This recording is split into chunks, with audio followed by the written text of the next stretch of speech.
మిత్రులందరికీ శుభోదయం. ఈనాడు ముఖ్యాంశాలు చదివేది పెద్దోడు సుశ్రీత్, చిన్నోడు వర్షిత్. ముమ్మాటికి రిఫరెండమే. మా పాలనపై నమ్మకంతో చెబుతున్నా 14 సీట్లు గెలుస్తాం. కాంగ్రెస్ భాజపాల మధ్య పోటీ. కేసీఆర్ కు ఎందుకు ఓటేయాలని ప్రజలు అడుగుతున్నారు. హామీలన్నీ అమలు చేస్తాం. రుణమాఫీకి ప్రత్యేక కార్పొరేషన్ ఏర్పాటు చేస్తాం. చంద్రబాబుపై వ్యక్తిగత ద్వేషంతోనే ఏపీ ఎన్నికలపై కేసీఆర్ కేటీఆర్ వ్యాఖ్యలు. ఈనాడు ఈటీవీ ముఖాముఖిలో ముఖ్యమంత్రి రేవంత్ రెడ్డి ముఖాముఖిలో అంటే ఫేస్ టు ఫేస్ అన్నమాట. ఫేస్ టు ఫేస్ అంటే ఇంటర్వ్యూలో ఫేస్ టు ఫేస్ మాట్లాడతారు కదా, దాన్నే ముఖాముఖితో అంటారు. ఇలా అయితే నేనైతే ఒక ఇంటర్వ్యూలో అయితే రేవంత్ రెడ్డి గారు అయితే ఇట్లా చెప్తున్నారు అనమాట. అబద్ధాలే కాంగ్రెస్ గ్యారంటీ, రిజర్వేషన్ల రద్దు, దశాబ్దంలోనే అతి పెద్ద అబద్ధం, హామీలు అమలు చేయలేకే రేవంత్ తప్పుడు ప్రచారం. ఈ పార్టీ ఎప్పుడో ఇటీవలి కాంగ్రెస్ గా మారింది. భాజపా రాష్ట్ర అధ్యక్షుడు కిషన్ రెడ్డి ఇలా అయితే కిషన్ రెడ్డి గారు అంటున్నారు. దశాబ్దం అంటే 10 సంవత్సరాలు అంటే ఇదైతే 21st సెంచరీ. దీని ముందు 20th సెంచరీ.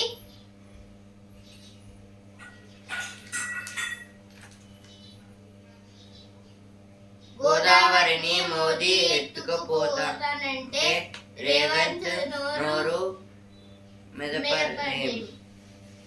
అంటే అయితే కేసీఆర్ గారు అయితే అంటున్నారు రోడ్ షోలో అయితే. జవహర్ రెడ్డి జగన్నాటకం. తెలంగాణ బగబగ. 6 జిల్లాల్లో 45 డిగ్రీల పైనే ఉష్ణోగ్రత. ఖమ్మం, ములుగు జిల్లాలో వడగాలులు. నేడు రేపు ఎండల తీవ్రత. అంటే అయితే ఐఎండి అయితే చెప్తుంది. IMD full form Indian metrological department. అంటే ఇదైతే వెదర్ కి సంబంధించింది. ఇండియా మొత్తం మీద చూసుకుంటుంది. ఇండియాల వెదర్ అయితే సాటిలైట్స్ తోనైతే వీటిని అయితే చెక్ చేస్తూ ఉంటారు. టెంపరేచర్ ఇంకా సన్లైట్ ఎంత వేడిగా వస్తుందని. ఇప్పుడు 6 జిల్లాల్లో అయితే డిస్ట్రిక్ట్స్ లో అయితే వడగాలులు అయితే వస్తాయంట. ఉష్ణోగ్రతలు 45 డిగ్రీల పైనే ఉందంట. ఇంకా 45 డిగ్రీల కన్నా ఎక్కువ. భాజపాకు ఓటేస్తే పదవులు పరిశ్రమలన్నీ గుజరాత్కే. అయితే రేవంత్ రెడ్డి గారు అయితే అంటున్నారు అబద్ధాలే కాంగ్రెస్ గ్యారంటీ, రిజర్వేషన్లకు ఆర్ఎస్ఎస్ వ్యతిరేకం కాదు. రేవంత్ నోరు మెదపరేం. తెలంగాణ బగబగ. ఇవన్నీ అయితే ఫస్ట్ పేజ్ లో వచ్చాయి, ఇక్కడ కూడా వచ్చాయి. దూర విద్య బలోపేతానికి ప్రభుత్వాలు సహకరించాలి. అంటే విద్య అంటే డిస్టెన్స్ స్కూల్ అన్నమాట. అంటే స్కూల్ డిస్టెన్స్ ఎడ్యుకేషన్. 12 మంది కల్తీ విత్తన విక్రేతలపై క్రిమినల్ కేసులు. విక్రేతలు అంటే అమ్మేవారు, సెల్లర్స్. 8 నెలల్లో 8 మోసగించారు. 7 కోట్లు కొట్టేశారు. 280 లావాదేవీల ద్వారా ఓ వ్యాపారికి విదేశీ విరాళాలు తెప్పిస్తామంటూ గరణ మోసం.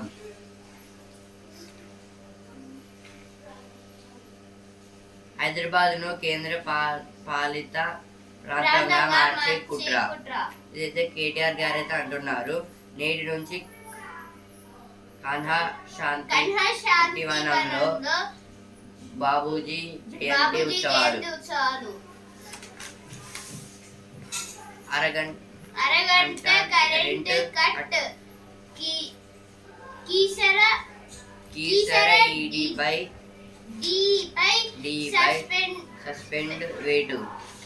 సస్పెన్షన్ వేటు.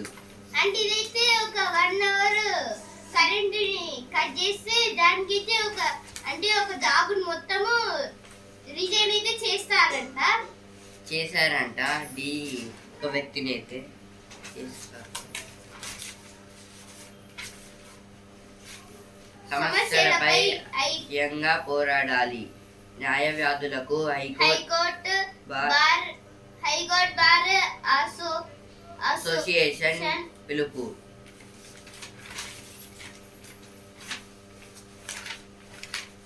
ఇప్పుడైతే ఎడిటోరియల్ పేజ్ కి వచ్చాను.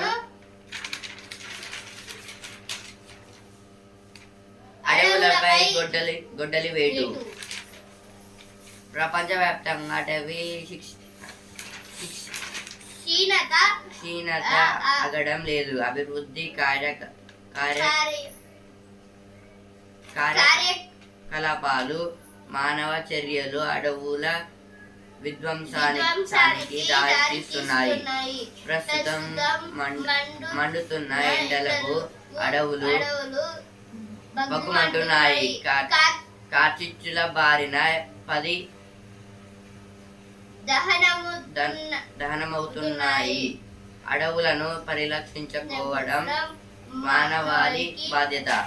అంటే ఇదైతే ఫారెస్ట్ గురించి అయితే ఇచ్చారు. ఫస్ట్ ఆఫ్ ఆల్ ఫారెస్ట్ అయితే చాలా టైప్స్ అయితే ఉంటాయి. రెయిన్ ఫారెస్ట్ ఉంటుంది, స్నో ఫారెస్ట్ ఉంటుంది, వెట్ ఫారెస్ట్ కూడా ఉంటుంది.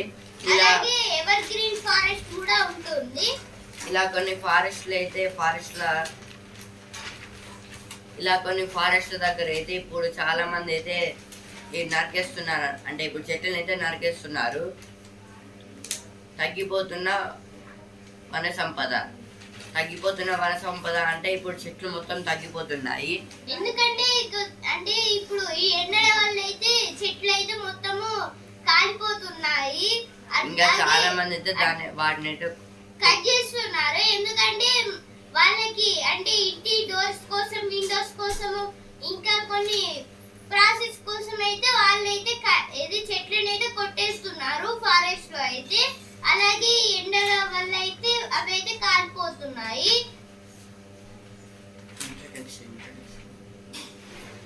ఇప్పుడు ఫస్ట్ ఆఫ్ ఆల్ దీనికి సంబంధించిన ఈ ఆర్టికల్ సంబంధించిన ఇంట్రడక్షన్ ఏంటిదంటే, చెట్లు అంటే ఇప్పుడు చెట్లు ఎలా పెరుగుతాయి అడవిలో ఇప్పుడు చెట్లు ఎలా పెరుగుతాయి అంటే మనం సీడ్స్ మనం వెయ్యము. అంటే ఇప్పుడు మన ఇంటి దగ్గర అయితే చిన్న చిన్న ప్లాంట్స్ అయితే మనం పెంచుకుంటాం. కానీ అడవులో వాటికే పెరుగుతాయి. అంటే సీడ్స్ అయితే పడతాయి కదా, వాటికే పెరుగుతాయి. అంటే ఇప్పుడు ఏదైనా పిట్ట లేదా ఏదైనా యానిమల్ ఫ్రూట్స్ తిని ఏది కింద సీడ్స్ పడేస్తే అప్పుడు ఎండకి వర్షానికి అయితే అది మొత్తం అయితే అడవిలాగే పెరుగుతాయి. వాటిని అడవులు అంటారు. ఇప్పుడు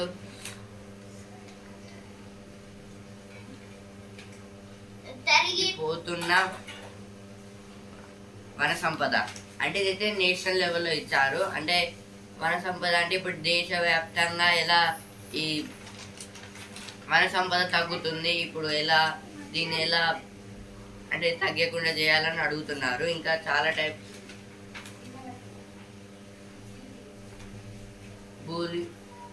బొలివియా లోవెస్ 2022తో పోలిస్తే 2023లో ప్రాథమిక అడవులకు నష్ట తీవ్రత అధికంగా నమోదైంది. అంటే ఇదైతే 2022 కన్నా 2023లో మధ్య అయితే చాలా చెట్లు అయితే కట్ అయిపోయాయంట. దీనివల్ల అయితే అంటే ఇయర్కి అయితే అలా కొట్టేయడం అయితే నష్టవ్యాప్తంగా అయితే చాలా పెరుగుతుందంట.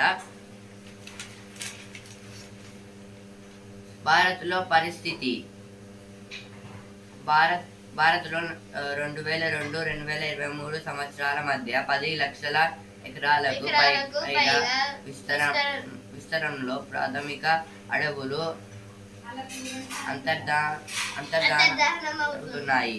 దేశంలో 2001-23 మధ్య కాలంలో సుమారు 58 లక్షల ఎకరాల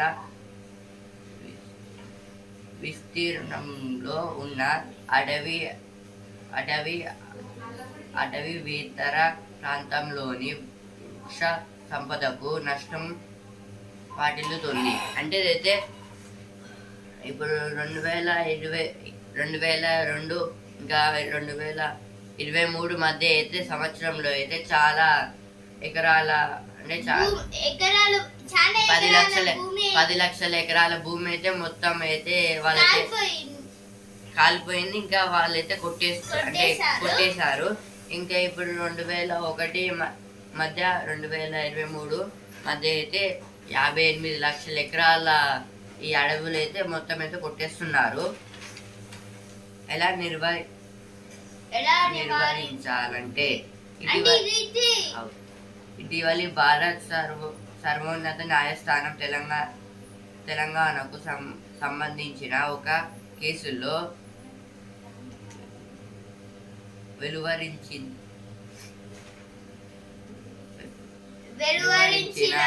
తీర్పులో అడవి భూమి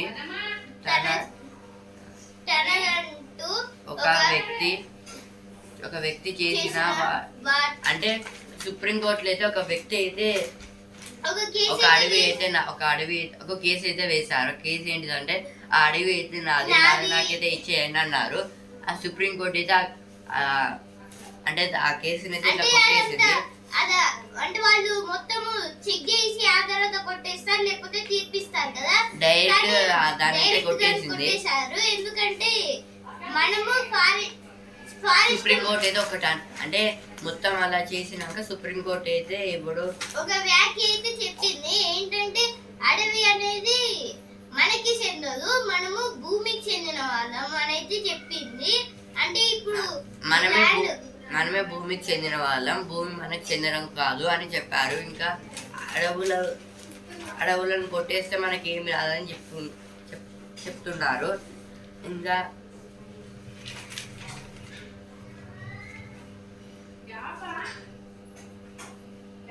ఈ భూమి మానవుడికి చెందదని మానవుడే భూమికి చెందుతాడని పేర్కొంది. జీవజాలానికి అంటే అయితే ఇంకొకటి అంటుంది సుప్రీంకోర్టు. అంటే ఇప్పుడు అంటే ఎవరికి ఎక్కువ అంటే మనుషులకా యానిమల్స్కా ఎక్కువ బ్రెయిన్ పవర్ ఉంటుందంటే మనుషులకే ఉంటుందని చెప్పి అంటే మనమే ఆ అడవులను అయితే పరిరక్షించాలంటే అంటే ఈ భూమిని మనమే కాపాడాలి. ఎందుకంటే జంతువులు కొంచెం కాపాడితే మనుషులు అంటే జంతువులు 40% కాపాడితే మనుషులేమో 60% కాపాడాలి. ఎందుకంటే వాళ్ళకి తెలివి ఉంది, మైండ్. కానీ ఇప్పుడు జంతువుల కంటే అవి మైండ్ లేకపోయినా అవి కొన్ని హెల్ప్ అయితే చేస్తుంది 40% వరకు. అంటే ఏవైతే అంటున్నారు మనుషులే వాటిని అడవులను ఇంకా చాలా అంటే చెట్లను మనమే కాపాడుకోవాలి, ఎవరు కాపాడాలని చెప్తుంది సుప్రీంకోర్టు. నష్టాల ఊబిలో విద్యుత్ సంస్థలు. దేశంలో పెరుగుతున్న కరెంటు వినియోగం గిరాకీ విద్యుత్ సంస్థలకు నష్టాలలోకి నెడుతున్నాయి.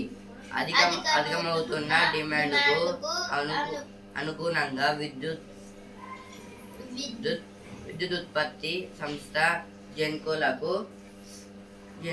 బిల్లులో సొమ్మును పంపిణీ సంస్థ డిస్కామ్లు చెల్లించడం లేదు. దాంతో జెన్కోల ఆర్థిక నిర్వహణ అస్తవ్యస్తంగా మారింది. రాజకీయ నిర్ణయాలతో డిమాండ్లను రాష్ట్రాలు దెబ్బతీస్తున్న అవి బిల్లులు చెల్లించలేకపోతున్నాయి. అంటే ఇది అంటే మనకైతే ఎలక్ట్రిసిటీ 5 టైప్స్ ఈ ఆర్టికల్ లో ఫస్ట్ ప్రాసెస్ ఈ విద్యుత్ ప్రాసెస్ అయితే ఫస్ట్ చెబుతాము. ఫస్ట్ అయితే కరెంట్ ఎట్లా ఉత్పత్తి అవుతుంది అంటే 5 టైప్స్ అయితే కరెంట్ అయితే ఉత్పత్తి అవుతుంది. సోలార్ పవర్, హైడ్రో పవర్, ఇంకా విండ్ పవర్, థర్మల్ పవర్, అలాగే అటామిక్ పవర్. ఈ 5 వాటితో అయితే ఎలక్ట్రిసిటీ అనేది ప్రొడ్యూస్ అయితే అవుతుంది. ఇంకా నెక్స్ట్ ప్రాసెసింగ్ వస్తే అంటే ఈ కరెంట్ని ఎవరు తయారు చేస్తారు, ఏ కంపెనీ తయారు చేస్తారు అంటారు. దీన్ని అయితే జెన్కో అయితే అంటే ఈ కరెంట్ అయితే జెన్కో అయితే తయారు చేస్తుంది.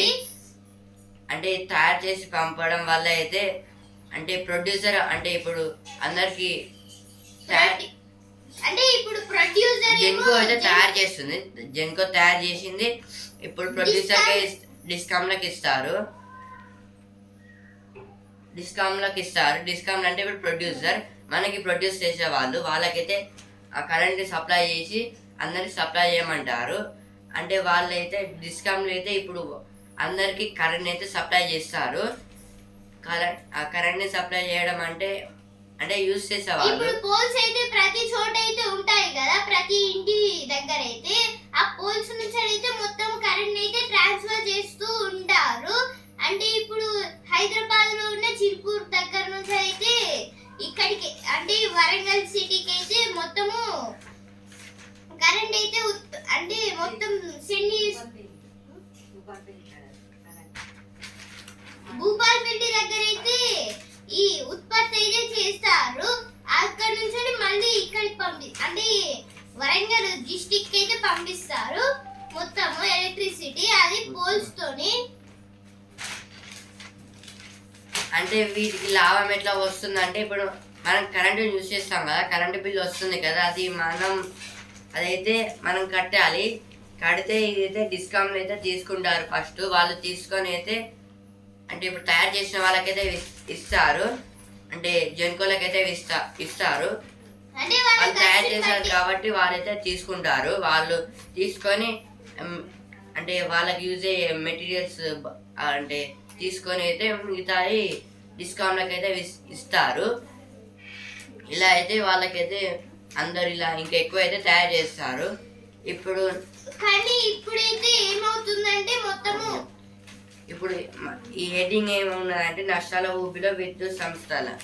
అంటే మళ్ళీ ఎందుకు ఇలా నష్టమైతే అవుతుంది అన్న క్వశ్చన్ అయితే మీ దగ్గర అయితే ఉంటుంది.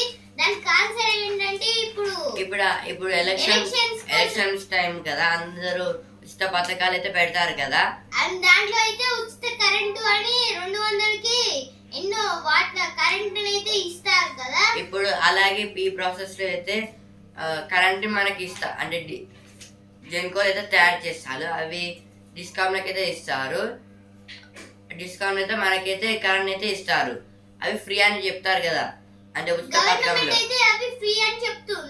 అంటే ఇవన్నీ ఫ్రీ అనేది ఓన్లీ గవర్నమెంట్ ఒకటే కట్టాలి ఆ మనీ, కానీ అలా అయితే కట్టడం లేదు. అందువలన అయితే డిస్కౌంట్లకి ఎక్కువ అంటే మనీ అయితే రావడం లేదు. డిస్కౌంట్లు కూడా అంటే గవర్నమెంట్ డబ్బులు ఇవ్వట్లేదు. అలాగే డిస్కౌంట్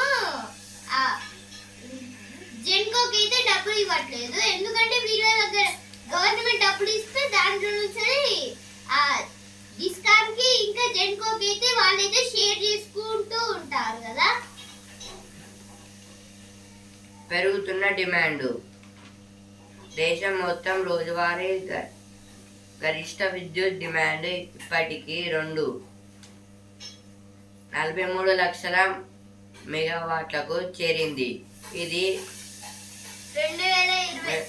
2013-14లో 1,30,000 మెగావాట్లకు అంటే ఇదైతే ఓకే. ఇప్పుడు కరెంట్ అయితే వాట్లలో కొలుస్తారు.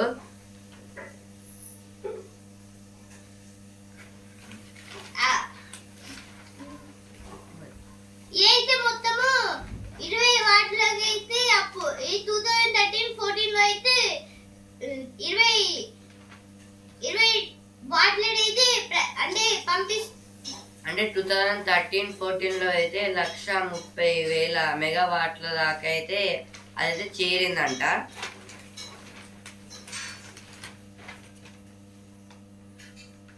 2030 నాటికి 3.80 లక్షల మెగావాట్లకు దాటవచ్చని తాజా అంచనా. అంటే అయితే అంటున్నారు అంటే ఇంకా 2030 వరకు అయితే ఈ మెగావాట్ల సంఖ్య అయితే పెరుగుతుందని చెప్తున్నారు. ఇంకెక్కువ దాకా పెరగవచ్చని. బంగారు బాల్యం బందీగా. అమ్మా నాన్నల పెంపకంలో హాయిగా సాగాల్సిన బాల్యం నేరం ముఠాల చేతుల్లో బందీగా మారుతుంది. ఆటపాటల నడుమ చదువుల బాట పట్టాల్సిన చిన్నారులు కష్టాల్లో మగ్గిపోతున్నారు. మన దేశంలో బాలల అక్రమ రవాణా పెద్ద సమస్యగా మారింది. అంటే ఇదైతే ఇప్పుడు బాలల అంటే చిన్న పిల్లల్ని అయితే కిడ్నాప్ అయితే చేస్తున్నారు ఈ మధ్య కాలంలో అయితే. ఐక్యరాజ్య సమితి లెక్కల ప్రకారం ప్రపంచంలో అక్రమంగా రవాణా అవుతున్న మనుషుల్లో ఒక వంతు బాలబాలికలే. ఒక వంత బాలబాలికలే.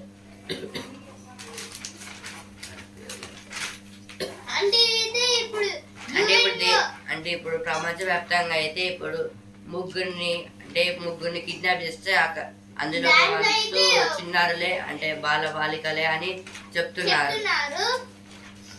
అలాగే ఇప్పుడు కిడ్నాప్ చేసిన చిన్న పిల్లల్ని అయితే వాళ్ళైతే అంటే వాళ్ళ అవయవాల్ని తీసేసి అంటే కాళ్ళు చేతులు తీసేసి అయితే వాళ్ళని అయితే రోడ్డు మీద పడేసి ఉంచుతారు. అంటే అప్పుడు వాళ్ళైతే పేదవారిగా అయితే ఉంటారు కదా, అంటే వాళ్ళైతే అడుక్కుంటూ ఉంటారు అంటే అన్నం కోసము. ఆ డబ్బులు వాళ్ళకి అంటే తినడానికి సరిపోవట్లేదు. ఎందుకు అంటే మొత్తం డబ్బులు ఆ దొంగలు ఉంటారు కదా వాళ్ళే తీసుకొని వాళ్ళైతే ఎంజాయ్ చేస్తూ ఉంటున్నారు. ఇందువలనైతే రోజు వాళ్ళకైతే ఆకలితో కొందరు చనిపోతారు, ఇంకొందరు చాలా వీక్ అయిపోయి పారిపోతూ ఉంటారు. కానీ మళ్ళీ వాళ్ళని పట్టుకొని వాళ్ళని కొడుతూ ఇంకా కొన్ని అవయవాల్ని తీసి మళ్ళీ రోడ్డు మీదనే వేసి ఉంచుతారు.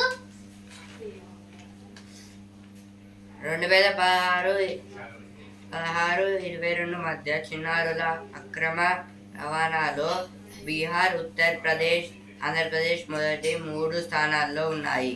అంటే ఇదైతే ఈ కిడ్నాపింగ్ లో అయితే ఉత్తరప్రదేశ్, బీహార్, ఆంధ్రప్రదేశ్ మొదటి 3 స్థానంలో అయితే ఉన్నాయి. ఈ 3 స్టేట్స్ లో అయితే ఎక్కువ కిడ్నాపింగ్ జరుగుతున్నాయంట. నేనైతే అంటే నేను చిన్నప్పుడు ఎప్పుడూ చూసాను, నర్సరీ, ఎల్కేజీ, యూకేజీలో కావచ్చు. అప్పుడైతే నేను అంటే టీవీలో మా మమ్మీ ఒక న్యూస్ అయితే చూపెట్టింది. దాంట్లో అయితే మహారాష్ట్రలో ఒక పిల్లవాడిని అయితే కిడ్నాప్ చేసి అయితే డబ్బులు అయితే డిమాండ్ అయితే చేశారు వాళ్ళ తల్లిదండ్రులను అయితే. కానీ అయినా చిన్న పిల్లవాడిని అయితే చంపేసి వాళ్ళ ఇంటి ముందు వేసి పారిపోయారు. వాళ్ళని అయితే పోలీసులు అయితే పట్టుకొని మళ్ళీ జైల్లో అయితే వేసేశారు.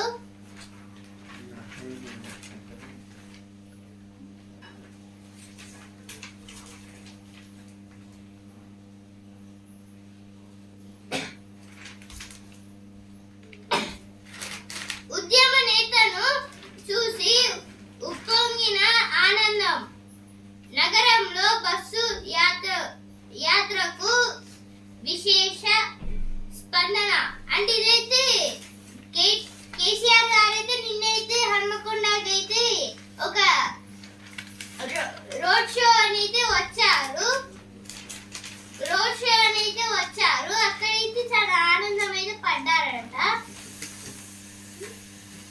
ఇప్పుడైతే స్పోర్ట్స్ పేజ్కి వచ్చాను. ఛాంపియన్ నిన్న జేక్, నేడు జాక్స్. ఐపీఎల్లో మరో కొత్త మెరుపు. 41 బంతుల్లోనే సెంచరీ. గుజరాత్పై ఆర్సీబీ గెలుపు. అంటే అయితే పైన మ్యాచ్లో అయితే జేక్ గారు అయితే కొట్టారు, గెలిపించారు. ఇప్పుడైతే జేక్స్ గారు అయితే గెలిపించారు. ఓన్లీ 41 బాల్స్లో అయితే సెంచరీ అయితే కొట్టారు, అంటే శతకం. అంటే గుజరాత్ అయితే ఓడిపోయింది ఆర్సీబీ మీద అయితే. సన్ రైజర్స్ మళ్ళీ వరుసగా రెండో ఓటమి. చెన్నై చేతుల్లో చిత్తు చెలరేగిన రుతురాజ్. అంటే అయితే హైదరాబాద్ అయితే మళ్ళీ నిన్నటి మ్యాచ్ లో వరుసగా 2 మ్యాచ్లు అయితే ఓడిపోయింది హైదరాబాద్. అందువలనైతే 4th ప్లేస్ కి వచ్చింది SRH, sun risers Hyderabad. Ruturaj గారు అయితే 98 అయితే కొట్టారు స్కోర్. ధీరజ్ బృందానికి స్వర్ణం. షాంఘై అంటే ఇదైతే చైనాలో ఉంటుంది. చైనాలో అయితే ధీరజ్ గారి బృందం అయితే ఉంటుంది కదా, అంటే వాళ్ళైతే అక్కడ ఆడడానికి అయితే వెళ్ళారు. అందులో అయితే స్వర్ణం అంటే గెలిచారు వాళ్ళైతే.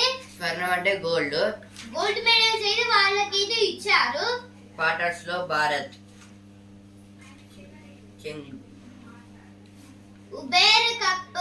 ఉబేర్ కప్ బ్యాడ్మింటన్ లో అయితే క్వార్టర్స్ లో అయితే భారత్ అయితే ఉందంట. ఇదైతే చెంగ్డు అనే ప్లేస్, అంటే ఇది చైనాలో ఉంది. హిమతేజకు కశ్యం.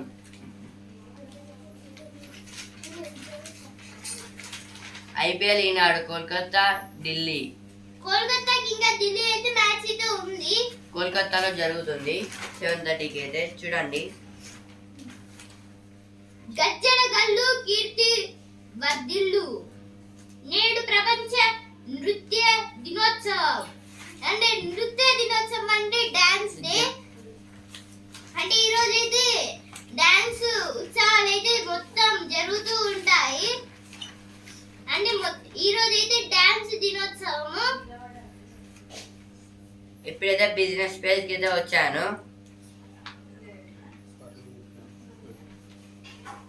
కార్పొరేట్ ఫలితాలు. అమెరికా వడ్డీ రేట్ల కీలకం.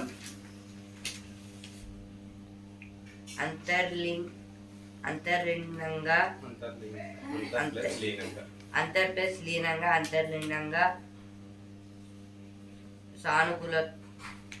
సానుకూలతలు. ఔషధ, లోహ, వాహన షేర్లు పెరగవచ్చు. ఔషధ అంటే మెడికల్, అంటే మెడిసిన్స్ లో. ఇంకా లోహ అంటే మెటల్స్. వాహనాలు అంటే వెహికల్స్. ఇందులో అయితే చాలా డెవలప్, అంటే ఇంకెక్కువ షేర్స్ అయితే పెంచుకోవచ్చు అని చెప్తున్నారు. అంటే ఇందులో ఈ మూడిట్లో ఎక్కువ, అంటే ఈ మూడిట్లో ఇన్వెస్టర్స్ ఎక్కువ పెడితే ఇంకా ఎక్కువ మనకైతే లాభాలు అయితే వస్తాయని చెప్తున్నారు. బ్యాంకుల రుణ వృద్ధి అంతంతే. ప్రస్తుత ఆర్థిక సంవత్సరంపై S&P అంచనా.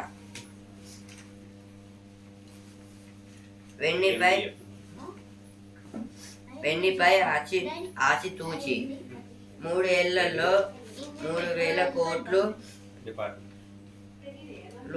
లోపులో హాస్పిటల్స్ పెట్టుబడులు. చైనాలో ఎలాన్ మస్క్. అంటే ఇండియాకైతే నాకు మీటింగ్స్ ఉన్నాయి నేను రాను అనేది ఎలాన్ మస్క్ గారైతే అన్నారు. కానీ ఇప్పుడైతే చైనాకైతే వెళ్ళారు. మన దగ్గర అయితే ఎలక్షన్స్ ఉన్నాయని అయితే భయపడ్డారు కావచ్చు. ఇప్పుడైతే సినిమా పేజ్ కి వచ్చాను. పేరు ఊరిస్తోంది.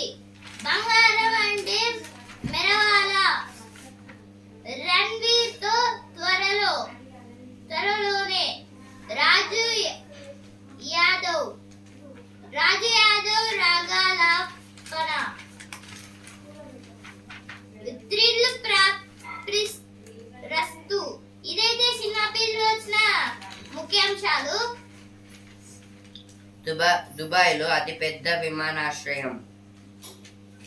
400 గేట్లు, 2.9 లక్షల కోట్ల ఖర్చు, 10 ఏళ్లలో సాకారానికి కసరత్తు.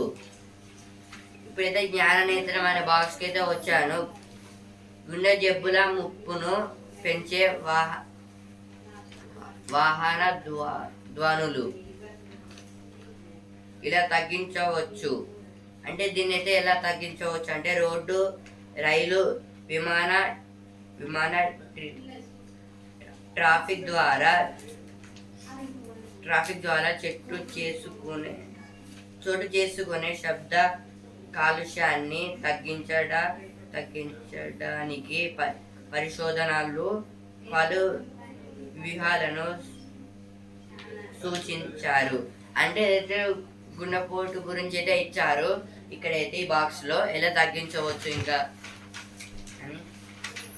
ఇప్పుడైతే వసుధర పెంచితో వచ్చాను. ఓటు హక్కు ఆమె చలవే మితన్ రామ్ స్వదేశీ ఉద్యమ సమయంలో ఓ పక్క స్వరాజ్యం మా జన్మ హక్కు అనే నినాదాలు వినిపిస్తుంటే ఆమె మాత్రం ఓటు హక్కు మా జన్మ హక్కు అంటూ నినాదించింది. భారతీయ మహిళలకు ఓటు హక్కు రావడం వెనుక మితన్ రామ్ పాత్ర కీలకం. పాత్ర అంటే వంటలుంటే గిన్నె అనుకోకండి. పాత్ర అంటే ఒక రోల్ అంటే చికెన్ రోల్ కాదు, యాక్షన్. అందరూ ఇండిపెండెన్స్ కోసం బ్రిటిష్ అప్పుడు పోరాడుతుంటే ఈమె మాత్రం అయితే ఓటు కావాలని అయితే పోరాడింది. ఈమెతే అందరైతే స్వరాజ్యం మా జన్మ హక్కు అని అంటే ఈమె మాత్రము ఓటు మా జన్మ హక్కు అని అయితే అంది. ఇప్పుడు ఆమె చేపట్టే ఇప్పుడైతే మనమైతే ఎలక్షన్స్ ఏదో వచ్చాయి. ఇప్పుడు ఓటు కూడా వేస్తున్నాం మనమైతే. మీ వల్ల అయితే మేమైతే ఓటు అయితే వేయగలుగుతున్నాం. ధన్యవాదాలు. అలాగే మన ఇష్టమైన లీడర్ ని ఎన్నుకోవచ్చు. ధన్యవాదాలు. ఆమె పేరైతే మితన్ రామ్. ఈమెయితే మహిళ ఓటు ఇంకా ఓట్ల కోసం అయితే పోరాడింది. స్వరా నడకకి అన్నం తెచ్చారు. 4 స్తంభాలాట అంటే ఇదైతే పిల్లల కోసం అయితే సెలవుల్లో అయితే సరదాగా అయితే కొన్ని ఆటలు అయితే నేర్పిస్తూ ఉన్నారు. అక్కడ ఛాంపియన్లని తయారు చేస్తారు. అంటే ఇది ఛాంపియన్లని అయితే తయారు చేస్తారంట ఒక ప్లేస్ లో అయితే. మొత్తము గురుకుల డిగ్రీ పరీక్షలకు 87.79% హాజరు. అంటే గురుకులం డిగ్రీ ఎగ్జామ్లో అయితే ఇంతమంది అయితే 87.79% మంది అయితే ప్రజెంట్ అయితే అయ్యారంట అంటే రాయడానికి.